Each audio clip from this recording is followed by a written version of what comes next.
എൻ്റെ പേര് ഷൈനേഷ്ണം എന്നാണ്. ഞാൻ കോട്ടയം ജില്ലയിൽ നിന്ന് വന്നതാണ്. സിവിൽ ഡിഫൻസ് വോളണ്ടിയേഴ്സാണ്. അപ്പോൾ ഞങ്ങൾ ഇന്നലെ തൊട്ടാണ് ഡ്യൂട്ടി. ഞങ്ങൾ 3 ദിവസത്തെ ഡ്യൂട്ടിയാണ്. ഇന്നലെ ഇന്നും ഡ്യൂട്ടി ചെയ്തു. നാളെ കൂടെ കഴിഞ്ഞ് പോകണം. എങ്ങനെ ഈ അനുഭവം എങ്ങനെയായിരുന്നു? അതിപ്പോൾ ഓരോരുത്തരും നമ്മളോട് സംസാരിക്കുന്ന കേൾക്കുമ്പോൾ വളരെ വേദനാജനകമാണ്. അതിലുപരി നമ്മൾ മീഡിയയിൽ കണ്ടതൊന്നും അല്ല ഇവിടെ വന്ന് കണ്ടപ്പോഴെന്നുള്ളതാണ് ആ വാസ്തവം. നമ്മളൊരു സ്ക്രീനിൻ്റെ അകത്ത് കാണുന്നത് വളരെ പരിമിതമായ കാര്യങ്ങളായിരുന്നു.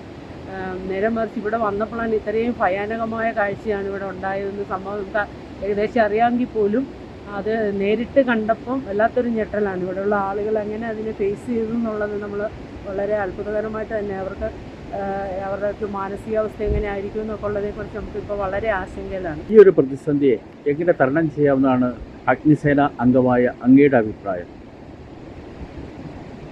ഇതിപ്പം നമ്മൾ പൊതുവേ നമുക്ക് പറയുകയാണെങ്കിൽ പ്രകൃതിയുടെ ഒരു മാറ്റങ്ങൾ സ്വാഭാവികമായിട്ടും ഉണ്ടായിട്ടുണ്ട്. പ്രകൃതി ഇനിയെങ്കിലും സ്നേഹിക്കാൻ പഠിക്കുക എന്നുള്ളതാണ് നമുക്ക് കൊടുക്കാൻ പറ്റുന്നത്. ഇപ്പോൾ എത്ര പേർക്ക് നമുക്ക് എത്ര ആളുകളുണ്ടെങ്കിലും ഇത്ര ആളുകളെ രക്ഷിക്കാൻ, ഇത്ര ആൾക്കാരെ രക്ഷിക്കാൻ കഴിഞ്ഞുള്ളൂ.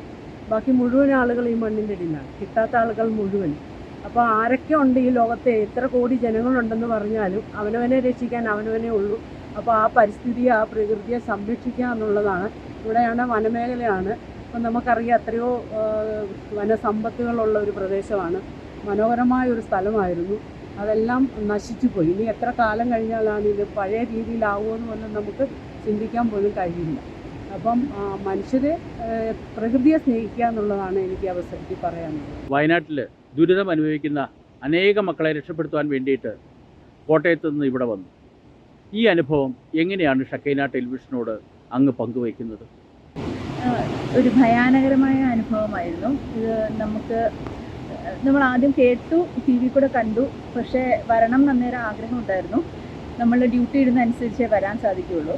അപ്പോൾ ആദ്യത്തെ സമയത്ത് ഇവിടെ അടുത്തുള്ള ഫയർ സ്റ്റേഷനുകളിൽ നിന്നും ജില്ലകളിൽ നിന്നുള്ള ആൾക്കാരാണ് വന്നുകൊണ്ടിരുന്നത്. നമുക്കൊരു അവസരം കിട്ടി. അതിന് മുമ്പ് തന്നെ വരാൻ തയ്യാറായ ആൾക്കാരുടെ ലിസ്റ്റൊക്കെ എടുത്തിട്ടുണ്ടായിരുന്നു. അപ്പോൾ ആ സമയത്ത് പേരൊക്കെ കൊടുത്തു. അങ്ങനെ വന്ന് വരുന്നിടം വരെ ഇത്ര നമ്പേഴ്സും അങ്ങനെയുള്ള കാര്യങ്ങൾ മീഡിയയിൽ കൂടി അറിഞ്ഞു. പക്ഷെ വന്ന് കഴിഞ്ഞപ്പോൾ, ഇവിടെ വന്ന് കണ്ടു കഴിഞ്ഞപ്പോൾ ഉള്ള ഒരു അവസ്ഥ എന്ന് പറയുന്നത് വേറെ ഒന്നായിരുന്നു. നമ്മൾ ഈ അവസ്ഥയെ എങ്ങനെ ഫേസ് ചെയ്തു?